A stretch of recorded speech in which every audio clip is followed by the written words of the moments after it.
여러분 안녕하십니까? 11월 26일 주일 넘치는 우리교회 매일 묵상 시작하도록 하겠습니다. 오늘 본문 말씀은 욥기 21장 1절부터 16절까지 말씀입니다. 욥기를 계속 묵상하다 보면 말씀에서 나를 발견하는 일이 다른 어떤 성경보다 저는 많다고 생각을 합니다. 왜냐하면 욥은 정말 자기 마음속에 있는 걸 가감없이 다 끄집어내서 얘기하거든요.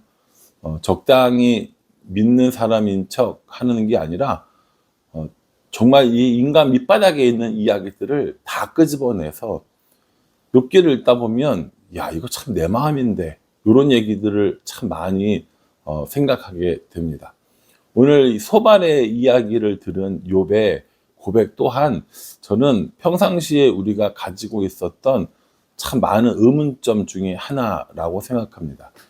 엘리바스와 빌닷과 소발이 내내 하는 말이 뭐냐면 악인은 반드시 망할 거다.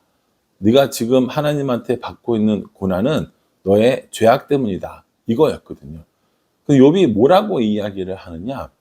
그거 아니다. 그게 아닌 경우도 굉장히 많이 있다라고 하면서 악인이 잘 되는 경우 이거 어떻게 설명할 거냐 이 얘기를 하고 있는 거거든요. 사실은 저도 그렇고 여러분들도 그렇고 이 문제는 우리가 신앙생활 하는 동안에 참 큰 고민입니다. 예수님 안 믿는 사람이 더 잘 되는 것 같은 경우들이 있죠. 예수님 믿는 것 때문에 당하는 고난이 또한 있습니다. 예수님을 안 믿었으면 적당히 눈 감아도 될 일, 예수님 안 믿었으면 적당히 이득을 취해도 될 일들에 대해서 예수님 믿기 때문에 내가 당해야 되는 고난과 고통이 있고 예수님 믿는 것 때문에 손해보는 일들이 분명히 존재하기 때문에 차라리 이럴 바에 하나님을 안 믿으면 더 괜찮은 거 아닌가? 하나님을 안 믿고 살아도 괜찮은 거 아닌가? 라는 생각을 할 때가 있다라는 것이죠. 여러분들은 그런 생각을 하나도 안 했는데 저만 하는 건지 모르겠는데 가끔 보면 악인들이 잘 되는 경우 또 예수님 믿지 않는 사람들이 더 부유하게 사는 경우를 보면서 때로 우리는 이런 신앙의 고민을 할 때가 있다고 저는 생각합니다. 욥도 오늘 그 얘기를 하고 있는 거예요. 소발의 이야기를 듣고 욥이 뭐라고 이야기하냐면 7절에 이렇게 이야기를 합니다. 어찌하여 악인이 생존하고 장수하며 세력이 강하냐라고 이렇게 얘기하는 거죠. 어찌하여 악인이 생존하고 강하며 그 세력이 강해지냐라고 이렇게 물어보고 있는 거거든요. 이 소발은 뭐라고 얘기했습니까? 악한 행동을 했기 때문에 죄악이 있기 때문에 이렇게 망하는 거고 악인이야 라는 이렇게 뉘앙스로 얘기를 했는데 욥이 악인이 악한 사람들이 생존하고 장수하고 세력이 강해지는 이유가 그럼 뭐야? 라고 이야기하면서 악한 사람들이 잘 되고 악한 사람들이 풍요롭게 살고 악한 사람들이 부유롭게 사는 그런 상황들을 쭉 설명하는 것을 볼 수 있습니다. 8절 보십시오. 그들의 후손이 앞에서 그들과 함께 굳게 서고 자손이 그들의 목전에서 그러하구나. 예. 후손들과 자손들이 잘 되는 것처럼 보여요. 9절에요.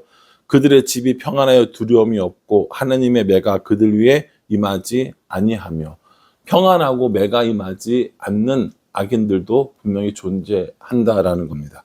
10절에도요. 그들의 스손은 새끼를 베고 그들의 암소는 낙태하는 일이 없이 새끼를 낳는구나. 그렇죠? 이게 뭡니까? 사업이 잘 되는 거거든요. 그 당시는 다 목축업을 하고 살았으니까 혹은 뭐 농사를 짓고 살았으니까 그것들이 잘 되는 이유, 수소가 잘 되고 암소가 잘 되는 이유 도대체 이거 어떻게 설명할 거냐라고 이야기를 하는 것이죠. 오늘날 시대에도 아까 말씀드렸듯이 악인들이 잘 되는 경우들이 분명히 있습니다. 이건 부인하지 못할 사실인 거죠. 그래서 신앙을 하는 이유에 대해서 잘 납득이 안 된다라는 이야기를 저도 들어본 적이 있습니다. 저는 사실 이 문제에 대해서 많은 고민을 했습니다. 악인들이 잘 되는 이유, 오히려 하나님 믿는 사람들이 고난을 당하는 이유, 악인들이 더 풍요롭게 사는 이유, 그리스도를 믿는 사람들이 더 가난하고 힘들게 사는 이유, 이게 도대체 뭘까? 하나님이 사랑의 하나님이시고 하나님이 공의의 하나님이시라면 왜 이런 일이 벌어지게 하실까라는 생각을 참 많이 했더랬습니다. 제가 다 아는 건 아니지만 현재의 저의 이 신앙의 그 수준으로 볼 때, 그 수준이 너무 또 높지 않아서 문제이긴 하지만 수준으로 볼 때 악인이 잘 되는 이유는 크게 두 가지라고 볼 수 있습니다. 첫 번째는요, 그 악인들조차 회개하고 돌아오기를 기다리시는 하나님의 인내심 때문이라는 겁니다. 악인이기 때문에 다 멸망시키고 악인이기 때문에 다 쓸모없다고 하는 것이 아니라 그 악인들마저도 회개하고 하나님께로 돌아오기를 원하는 하나님의 인내심이라는 거죠. 만약에 하나님의 이러한 인내심이 없다고 할 때 저와 여러분들은 어떻겠습니까? 우리들은 의인이기 때문에 아무 문제 없이 하나님 앞에 온전한 사람이라고 그렇게 이야기할 수 있으시겠습니까? 저는 그럴 자신 없습니다. 그러니 하나님께서는 악인일지라도 그들이 회개하고 다시 돌아오기를 기다리고 계시는 겁니다. 그래서 악인들이 잘 되는 것처럼 보이고 악인들이 아무 문제가 없는 것처럼 보이지만 실상은 그 악인들을 향한 하나님의 사랑 그리고 인내심이 있기 때문에 그렇게 보이는 것이다 라고 생각할 수 있는 것이죠. 그리고 또 두 번째 이유는요, 이 하나님의 백성들을 징계할 때 분명히 이 악인들을 사용하시는 경우들이 있습니다. 이스라엘을 징계하기 위해서 아말렉이나 블레셋이나 이런 나라들을 사용하는 경우들이 있지 않습니까? 그러니 그들이 하나님의 징계의 도구로 사용되게 하게끔 그들이 잘 되는 것처럼 보일 때도 있다라는 겁니다.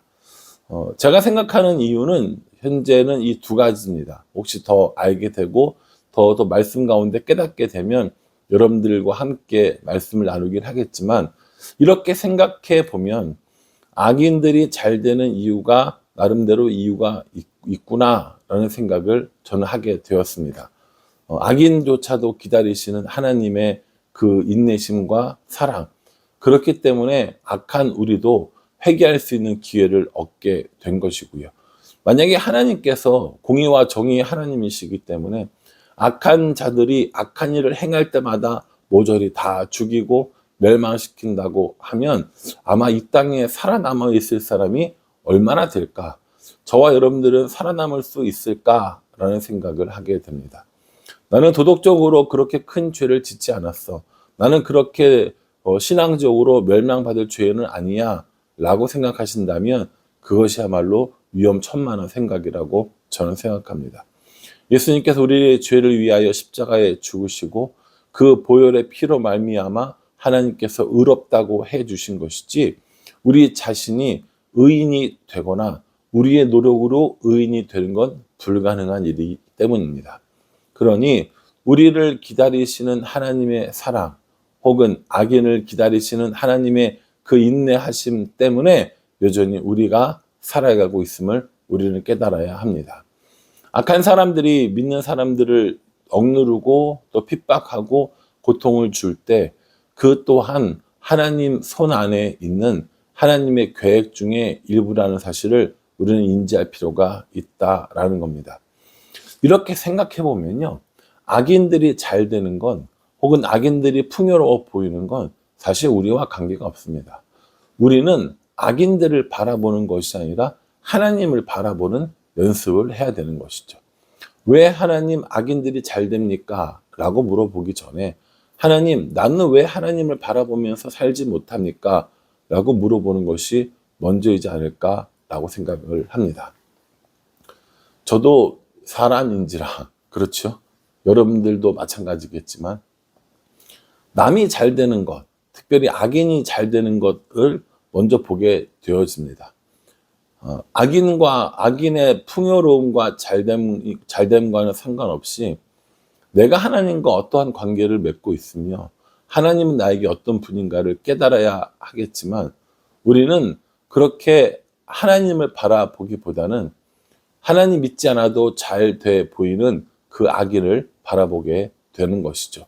그래서 그 악인들로 인하여 실족하게 되고 시험에 드는 경우들이 종종 있음을 우리는 잘 보고 있습니다. 악인들은 어떤 사람인지 아세요? 한번 보실래요?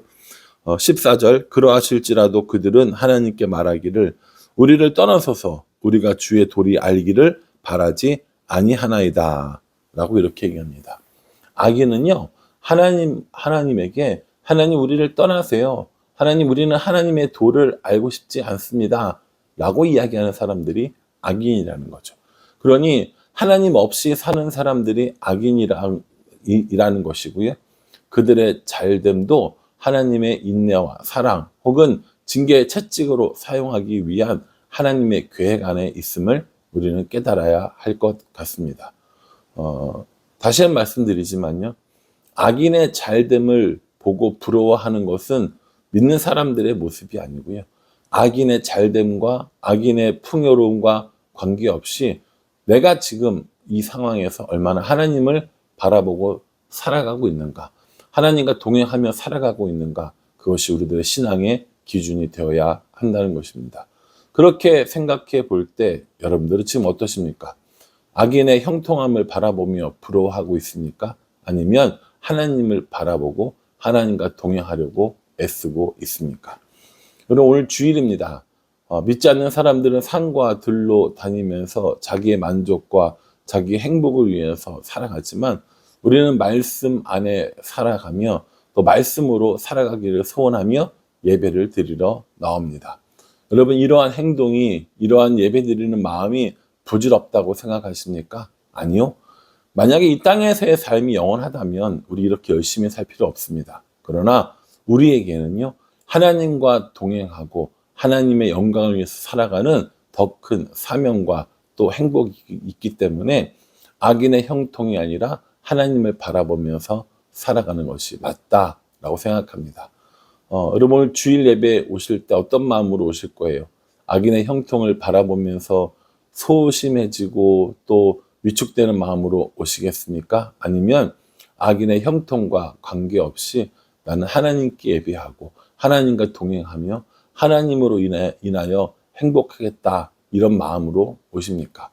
한 주간 지내오면서 혹시라도 악인의 형통, 믿지 않는 사람의 잘됨을 보고 부러워했던 일들이 있다면 오늘 이 말씀으로 위로받으시기 바랍니다.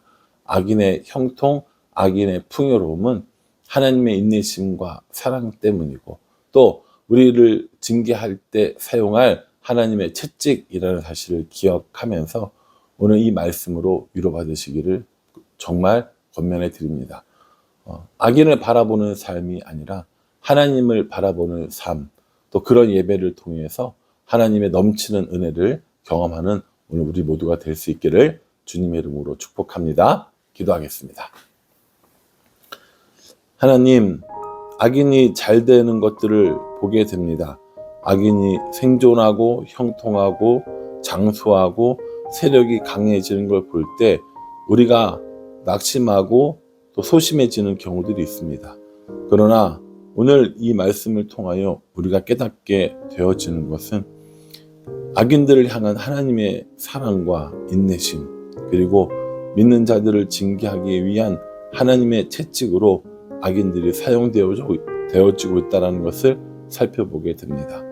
그러니 하나님, 우리는 악인을 바라보는 것이 아니라 하나님을 바라보며 살아가며 또 하나님 앞에 예배드리는 우리 모두가 될 수 있도록 인도하여 주시옵소서.